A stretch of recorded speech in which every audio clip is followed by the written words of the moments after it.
Night settles over a tired American city. Neon signs sputter outside a 24-hour diner where steam curls from a chipped mug and rain whispers against the windows. Inside, a figure sits alone, eyes hidden behind dark sunglasses despite the hour.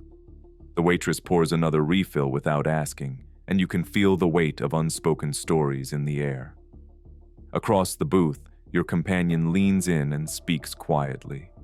"There are people," he says, "who only come out after dark. People who claim they cannot live without blood or the energy of others." You laugh nervously, but something in his tone makes you listen. He tells you about immigrants who carried tales of the dead walking among the living, about modern clubs where strangers meet to share blood, and about rumors that billionaires are seeking eternal youth in the plasma of the young. The city lights flicker. Somewhere in the shadows, truth and fiction are about to collide.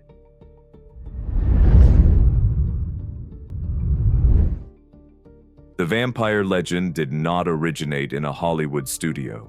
It took shape centuries ago along the misty borders of Eastern Europe, where stories of restless spirits and blood-drinking corpses warned villagers to stay indoors at night. When immigrants carried these tales to America, they found fertile ground in a world already primed by epidemics and fear. During the 19th century, rural New England families exhumed the bodies of loved ones struck down by consumption, believing that the dead were draining the life from the living. Far from superstition, their actions were desperate attempts to stop tuberculosis, but the imagery, pale corpses, hearts burnt to ash, fed the emerging vampire mythos. Science offered another clue. An inherited disorder called Porphyria causes extreme sensitivity to sunlight, receding gums that make teeth appear fang-like, dark urine, and even an aversion to garlic due to sulfur compounds. In centuries past, sufferers of Porphyria avoided sunlight and sought animal blood to ease their symptoms, unwittingly matching the behaviors of the vampires people feared. Psychiatrists later coined the term Renfield syndrome to describe rare cases of individuals obsessed with drinking blood. Though intended as a satirical diagnosis, the term stuck, cementing the idea that vampiric tendencies could exist in the human mind. The story takes another turn in the late 20th century. Ethnographers documenting subcultures in New Orleans stumbled upon self-identified vampires, ordinary adults who insisted that they needed to consume blood or psychic energy to feel healthy. They called themselves sanguinarians if they drank blood, psi-vamps if they absorbed energy, or hybrids if they did both. These people claimed their condition emerged around puberty, and that without regular feedings, they experienced fatigue, headaches, and depression. This was no gothic play acting to them. It was, they insisted, a biological necessity. In the mid-1990s, the vampire community stepped out of the shadows. As fans gathered at Dark Shadows conventions and Anne Rice book signings, real vampires found one another. They formed houses and covens, established a donor bill of rights to protect those who offered blood or energy, and standardized safe feeding practices using sterile tubes and blades.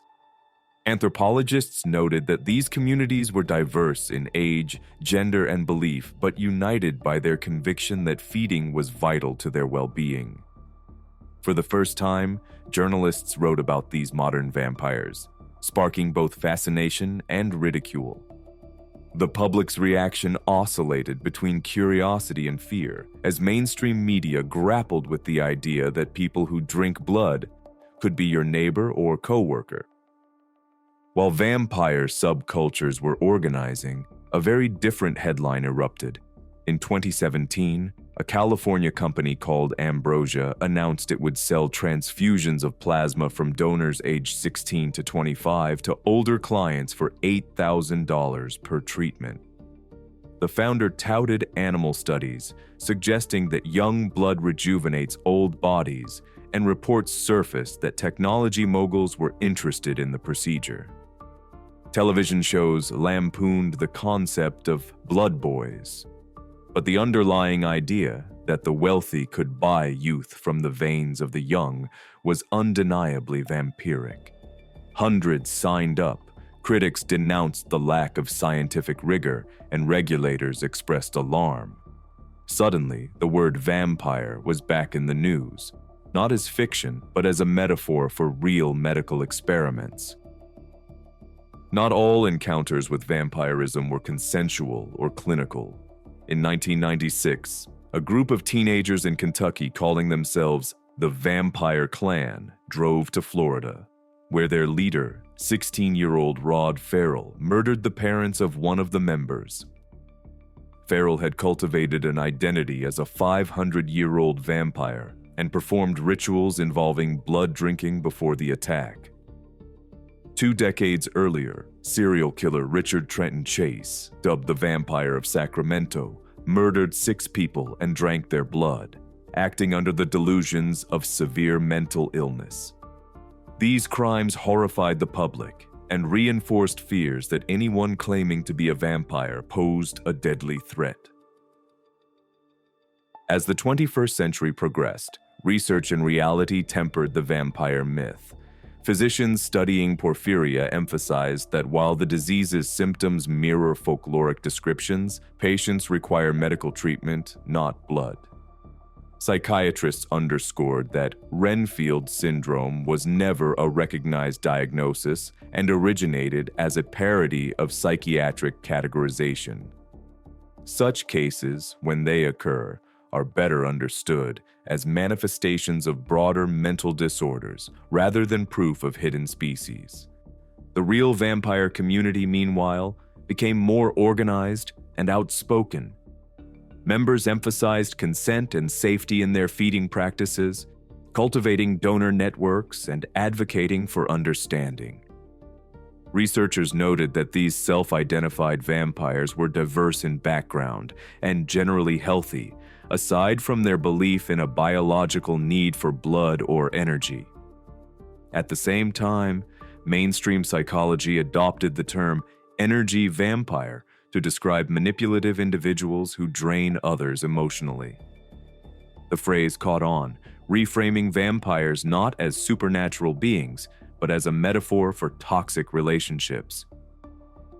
The Ambrosia experiment collapsed under scientific scrutiny. Regulators warned that transfusions of young plasma were unproven and potentially dangerous, and the company suspended operations. Yet the public fascination with the idea of stealing youth by taking blood persisted, echoing age-old tales of countesses bathing in the blood of virgins. As evidence failed to materialize, vampires retreated once more into the realm of metaphor and myth, but the questions they raise about immortality, exploitation, and the limits of science lingered.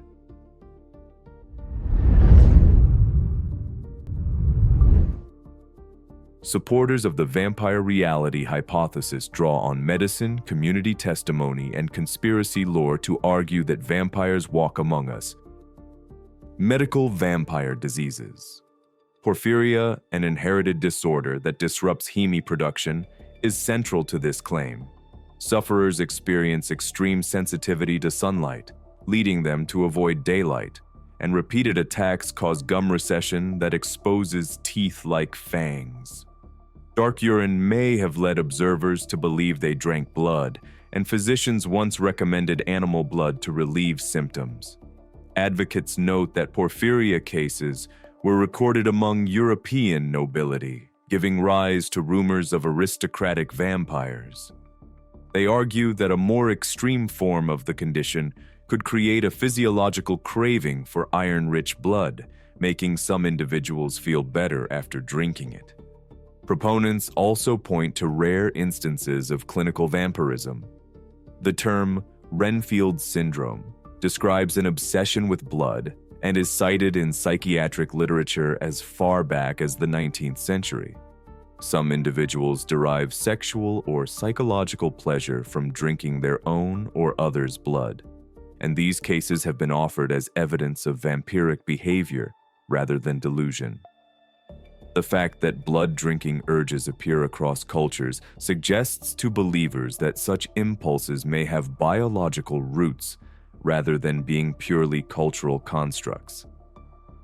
Finally, supporters highlight the symptom of garlic aversion.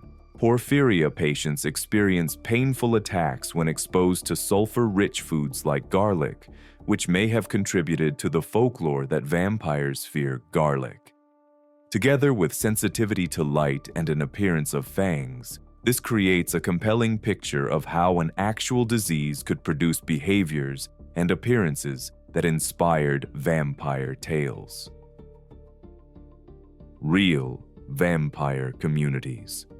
The existence of self-identified vampires is often cited as proof that vampirism is real. Ethnographers documenting the vampire community in New Orleans found individuals who believe they must consume blood or psychic energy to maintain their health. These vampires organize themselves into houses and covens, abide by ethical codes such as the Donor Bill of Rights, and insist that their need for blood or energy is physiological rather than psychological. They report physical weakness, headaches, and depression when deprived of feedings and say that regular consumption alleviates these symptoms. Believers note that this community is diverse, men and women, atheists and theists, singles and couples, and that it developed organically before the internet. In the 1970s, fans wrote to Dracula clubs claiming to be vampires, and by the 1990s, conventions and online forums helped them find each other. Some vampires adopt gothic dress and prosthetic fangs, but others hide their identity during the day. The consistency of their experiences across different cities and cultures, supporters argue, indicates that vampirism is not just a fad, but a genuine condition. Proponents also argue that vampires can enter long periods of torpor. They suggest that some individuals with these conditions hibernate for months or years to conserve energy, re-emerging when conditions, such as the availability of donors or the lack of technological interference, are favorable. Anecdotal stories tell of people vanishing for decades and resurfacing unchanged. Believers see these tales as evidence of a biological mechanism that allows vampires to slow their metabolism and extend their lifespan. Elite blood rituals and anti-aging experiments. The third claim links vampirism to the powerful. Conspiracy theorists point to modern anti-aging experiments such as Ambrosia's young plasma transfusions as proof that the wealthy are literally consuming the vitality of the young. In 2017, the startup began offering transfusions of 1.5 liters of plasma from donors aged 16 to 25 for $8,000 per session, attracting hundreds of older clients. Tech moguls like Peter Thiel were reportedly interested in the procedure, and media coverage likened the practice to real-life vampirism.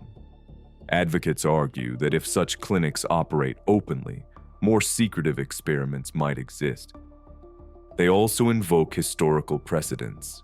Elizabeth Bathory, a 17th-century Hungarian countess, was accused of murdering dozens, perhaps hundreds, of girls and bathing in their blood to preserve her youth. Although some details were exaggerated, her story remains one of the earliest examples of an elite allegedly seeking rejuvenation through blood. Believers see a straight line connecting Bathory's castle to modern laboratories, suggesting a continuous tradition of blood rituals among the wealthy. Finally, believers contend that rumors of blood boys serving Silicon Valley billionaires and underground clinics harvesting young blood are more than urban legends. They cite lawsuits alleging human trafficking rings and anonymous testimonials to argue that a secret industry supplies the rich with fresh blood. In this view, vampires are not monsters hiding in basements, but people in boardrooms engaging in occult practices under the guise of medical research.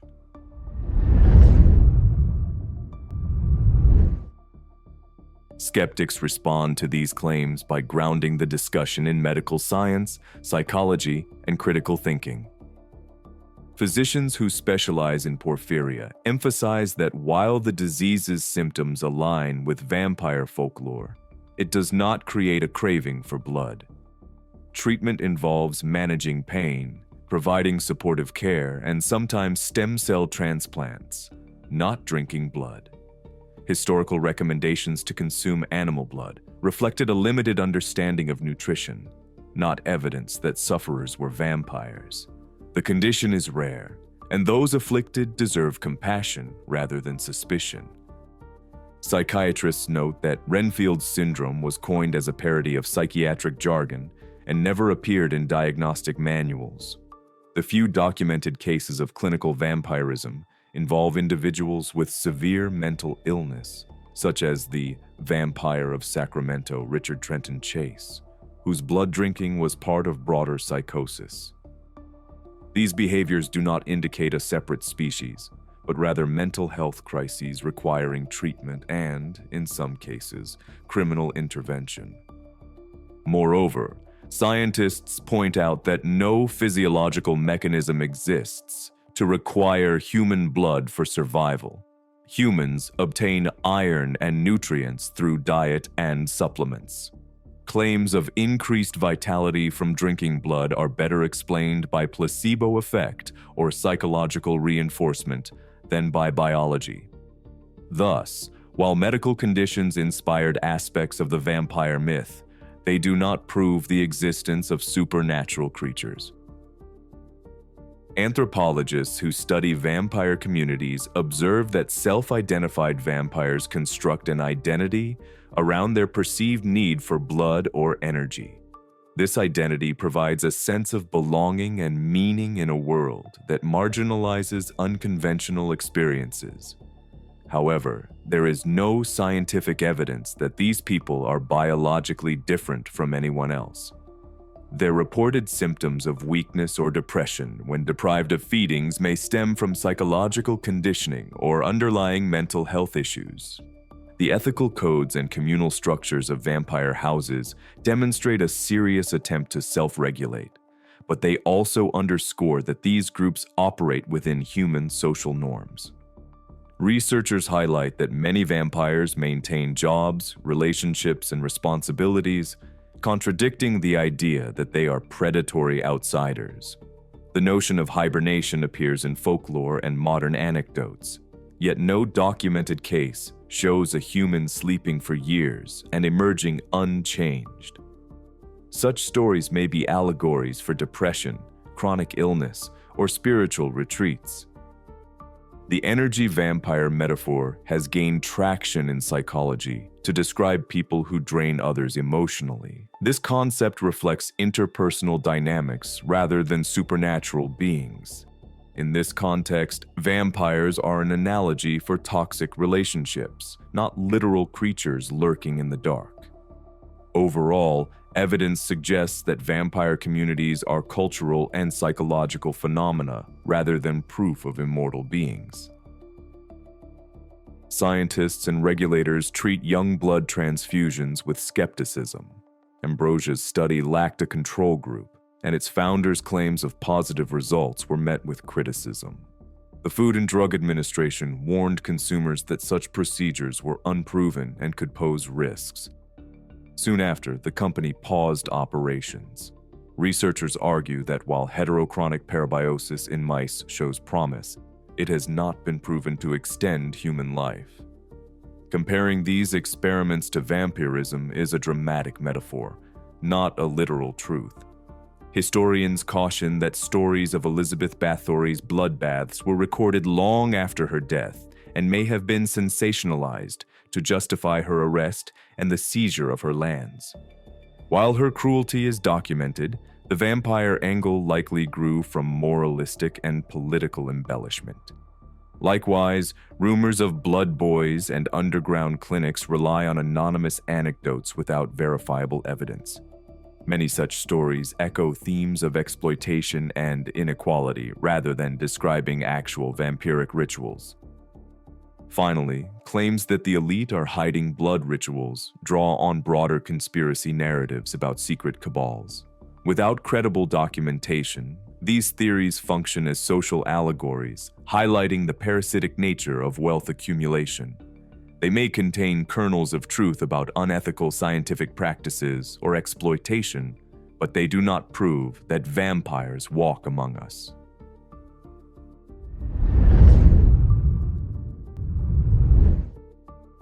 When evidence is scarce, imagination fills the gaps.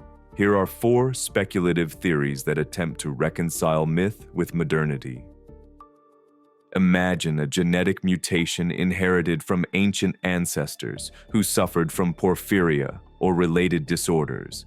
Over generations, this mutation became more pronounced, producing individuals with extreme photosensitivity, receding gums, and a craving for iron-rich blood.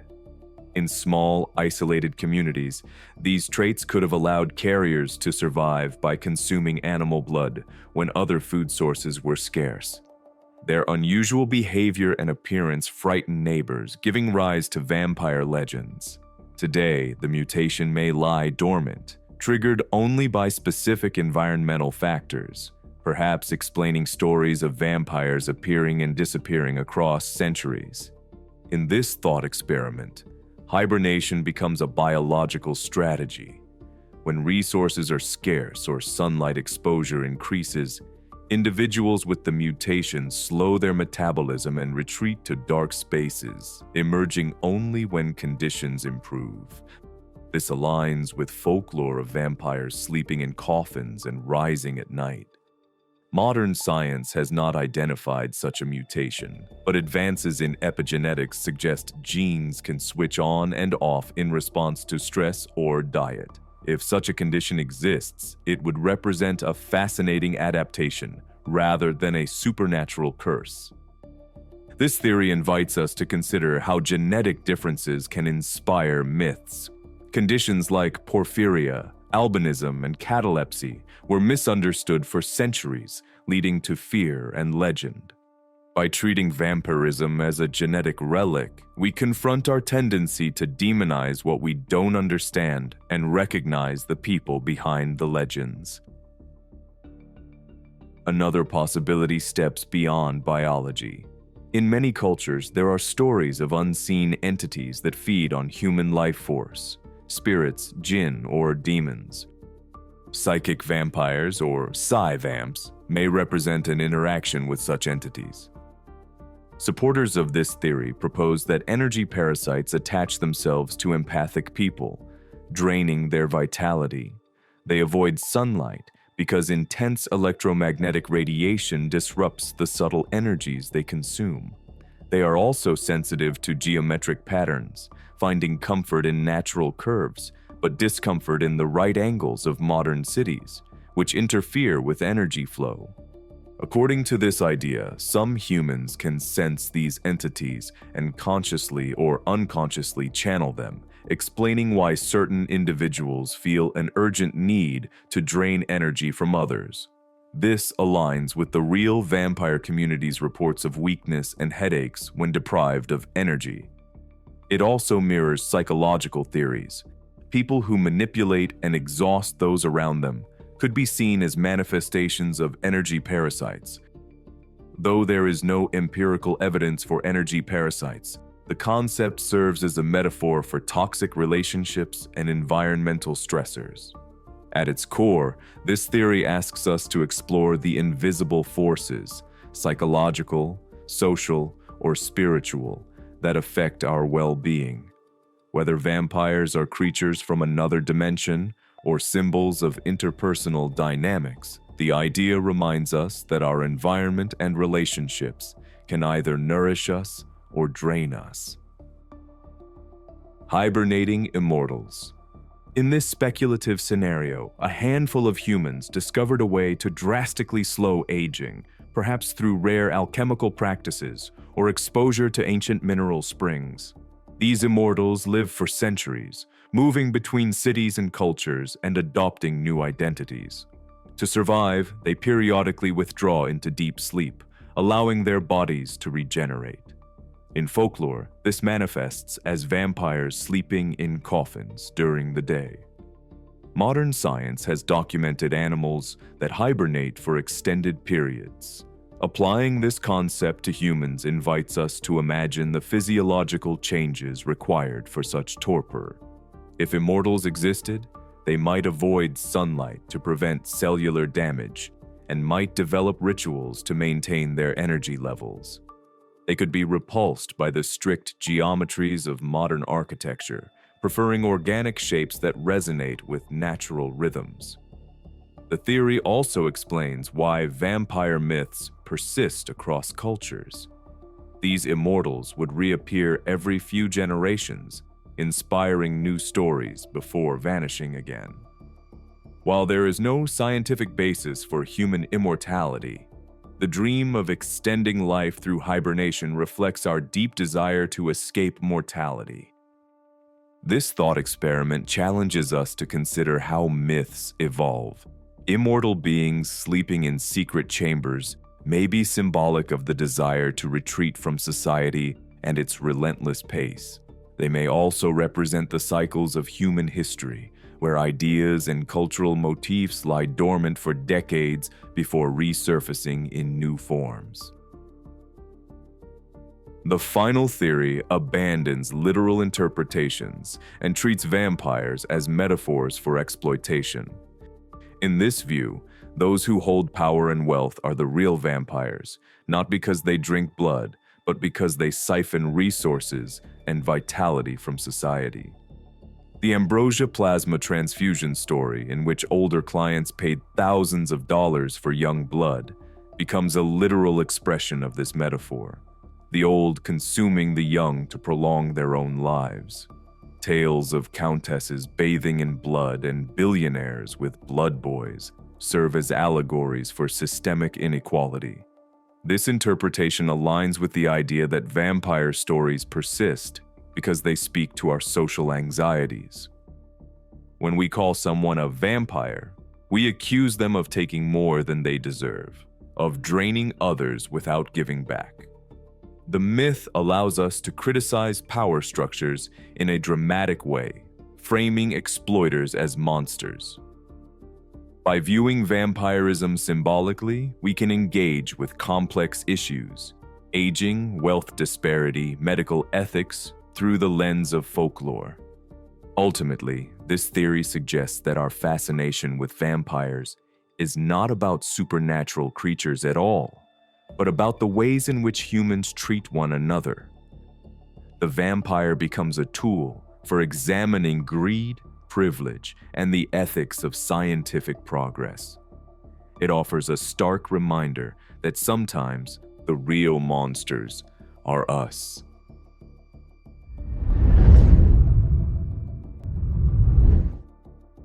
Our journey through the shadowy world of vampires reveals a web, woven from disease, legend, subculture, and speculation. Porphyria and other disorders explain many elements of the myth, but do not require blood drinking. Self-identified vampires form communities with ethical codes and rituals, yet evidence suggests their needs are psychological or social rather than biological. Stories of the elite harvesting youth through blood transfusions expose fears about exploitation and inequality more than they prove supernatural beings. And the theories we explored, genetic mutations, energy parasites, hibernating immortals, and symbolic vampires, reflect our deep curiosity about life, death, and power. Ultimately, vampires endure because they embody our anxieties about mortality and our suspicion of those who seem to defy it. They force us to confront questions we still cannot answer. What would we sacrifice for eternal youth? How do we treat those who are different from us? And are there truths hidden in the myths we tell? Until science, empathy, and imagination finally put these questions to rest, the vampire will continue to haunt our dreams. If you enjoyed diving into the real-life mysteries behind vampire legends like this video, share it with fellow seekers and subscribe to join our exploration of hidden histories and conspiracies.